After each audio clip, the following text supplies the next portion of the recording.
कक्षा 12 के क्लास में आप लोग आज पढ़ेंगे काव्य खंड से मैथिली शरण गुप्त जी की साहित्यिक परिचय और उनकी कृतियाँ। बच्चों, इसके पहले आप लोगों ने पाठ पढ़ा हुआ है पवन दूतिका, जिसके रचयिता थे अयोध्या सिंह उपाध्याय हरिऔध। तो आज ये हम लोग काव्य खंड का दूसरा पाठ मैथिली शरण गुप्त पढ़ेंगे और इसमें भी आपको साहित्यिक परिचय और कृतियाँ लिखने को आएगा। तो आइए हम लोग इसको पढ़ते हैं। राष्ट्र कवि मैथिली शरण गुप्त हिंदी के महत्वपूर्ण कवि हैं।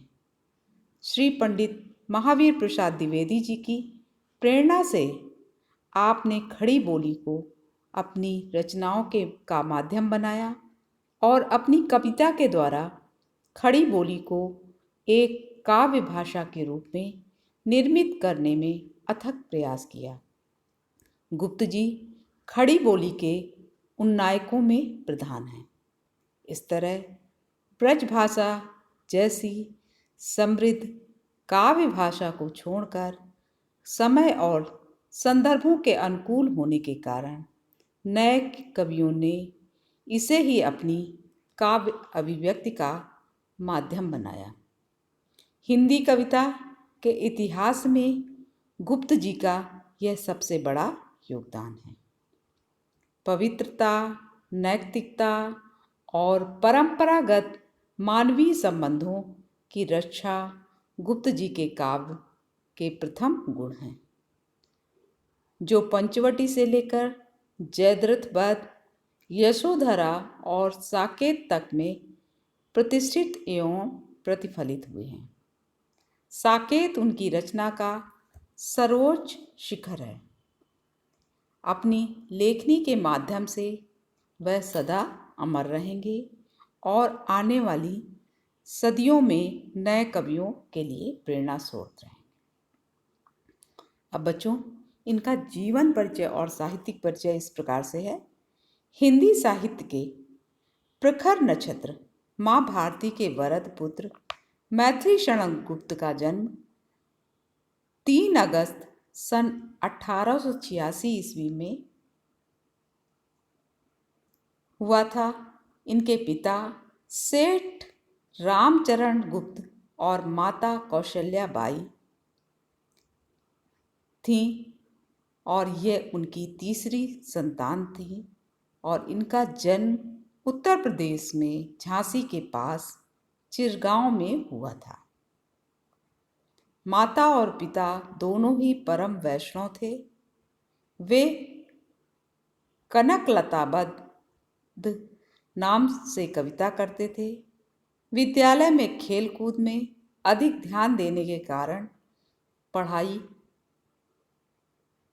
अधूरी ही रह गई। घर में हिंदी, बंगला, संस्कृत साहित्य का अध्ययन किया। मुंशी अजमेरी जी ने उनका मार्गदर्शन किया। 12 वर्ष की अवस्था में ब्रज भाषा में कविता रचना आरंभ की। आचार्य महावीर प्रसाद द्विवेदी के संपर्क में भी आए। उनकी कविताएं खड़ी बोली में मासिक सरस्वती में प्रकाशित होना प्रारंभ हो गई।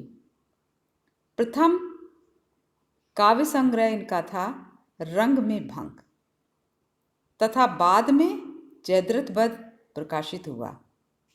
उन्होंने बंगाली के काव्य ग्रंथ मेघनाद वध, ब्रजांगना का अनुवाद भी किया। सन 1914 ईस्वी में राष्ट्रीय भावनाओं से ओतप्रोत भारत भारती का प्रकाशन किया। उनकी लोकप्रियता सर्वत्र फैल गई। संस्कृत के प्रसिद्ध ग्रंथ स्वप्न वासव दत्ता का अनुवाद प्रकाशित कराया गया। सन 1916-17 ईस्वी में महाकाव्य साकेत का लेखन कार्य भी इन्होंने प्रारंभ किया। उर्मिला के प्रति उपेक्षा भाव इस ग्रंथ में दूर किए गए। स्वतः प्रेस की स्थापना कर अपनी पुस्तकें इन्होंने छापना शुरू किया। साकेत तथा अन्य ग्रंथ पंचवटी आदि सन 1931 में पूर्ण किए गए। 12 दिसंबर 1964 ईस्वी को दिल का दौरा पड़ने और से यह साहित्य का जगमगाता तारा अस्त हो गया। अर्थात इनकी मृत्यु जो है 12 दिसंबर 1964 ईस्वी को दिल का दौरा पड़ने से हो गई। उन्होंने 78 वर्ष की आयु में 2 महाकाव्य, 19 खंड काव्य, काव्य गीत, नाटिकाएं आदि लिखी। उनके काव्य में राष्ट्रीय चेतना, धार्मिक भावना और मानवीय उत्थान प्रतिबिंबित है। भारत भारती के 3 खंड में देश का अतीत, वर्तमान और भविष्य चित्रित है। वे मानवतावादी, नैतिक और सांस्कृतिक काव्यधारा के विशिष्ट कवि थे। डॉक्टर नागेंद्र के अनुसार वे राष्ट्र कवि थे। सच्चे राष्ट्र कवि दिनकर जी के अनुसार उनके काव्य के भीतर की प्राचीन संस्कृति एक बार फिर तरुणावस्था को प्राप्त हुई। देश प्रेम।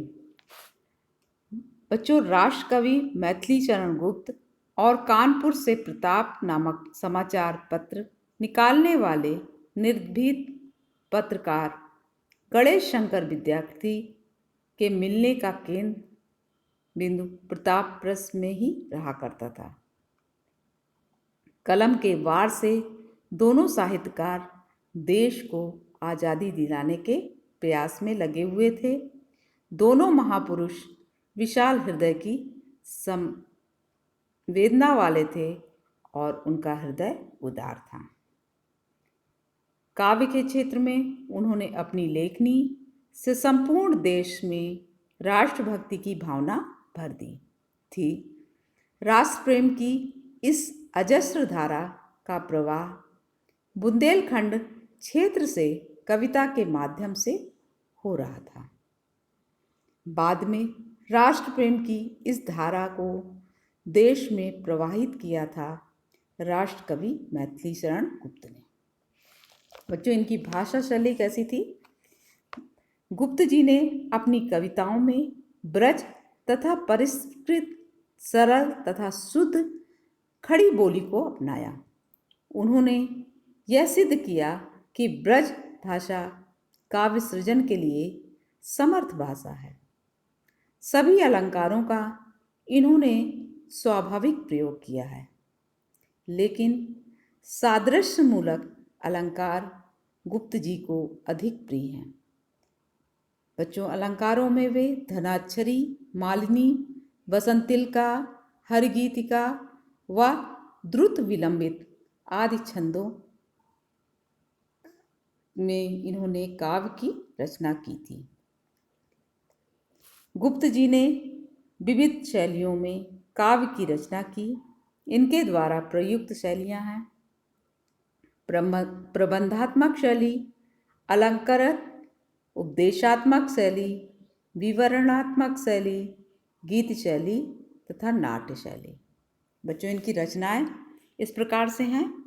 भारत भारती, इस रचना में देश के प्रति गर्व और गौरव की भावनाओं पर आधारित कविताएं लिखी हुई हैं और इसी से वे राष्ट्र कवि के रूप में विख्यात हुए थे।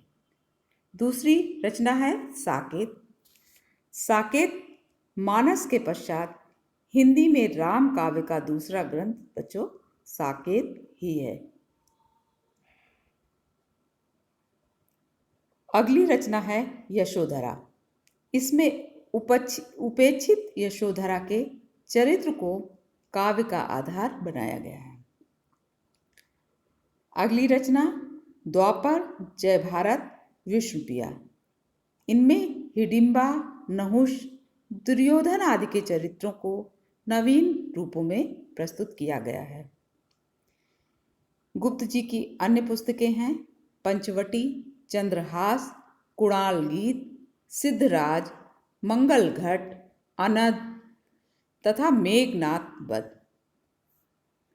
बच्चों, इन्हें कुछ सम्मान भी मिले थे। इसी समय वे राष्ट्रपिता गांधी जी के निकट संपर्क में आए। यशोधरा सन 1932 ईस्वी में लिखी। गांधी जी ने उन्हें राष्ट्र की कवि की संज्ञा प्रदान की। 1941 ईस्वी में व्यक्तिगत सत्याग्रह के अंतर्गत जेल गए। आगरा विश्वविद्यालय से इन्होंने डी लिट से सम्मानित किया गया। सन 1952 से 1964 तक राज्यसभा के सदस्य मनोनीत हुए। भारत सरकार ने उन्हें पद्म विभूषण से सम्मानित किया। साकेत महाकाव्य पर हिंदी साहित्य सम्मेलन ने इनको मंगला प्रसाद पारितोषिक प्रदान किया। अपनी काव्य कृतियों के कारण गुप्त जी युग प्रतिनिधि कवि के नाम से जाने जाते हैं। बच्चों, समालोचना। इन्होंने अपनी साहित्यिक साधना से हिंदी को समृद्ध किया। मैथिली शरण गुप्त के जीवन में राष्ट्रीयता का भाव कूट कूट कर भरे हुए थे। इसी कारण उनकी सभी रचनाएं राष्ट्रीय विचारधारा से ओतप्रोत हैं। वे भारतीय संस्कृति एवं इतिहास के परम भक्त थे, परंतु अंधविश्वासों को और थोथे आदर्शों में उनका विश्वास नहीं था। वे भारतीय संस्कृति के नवीनतम रूप की कामना करते थे। गुप्त जी ने गुरु को भी बहुत सम्मान दिया।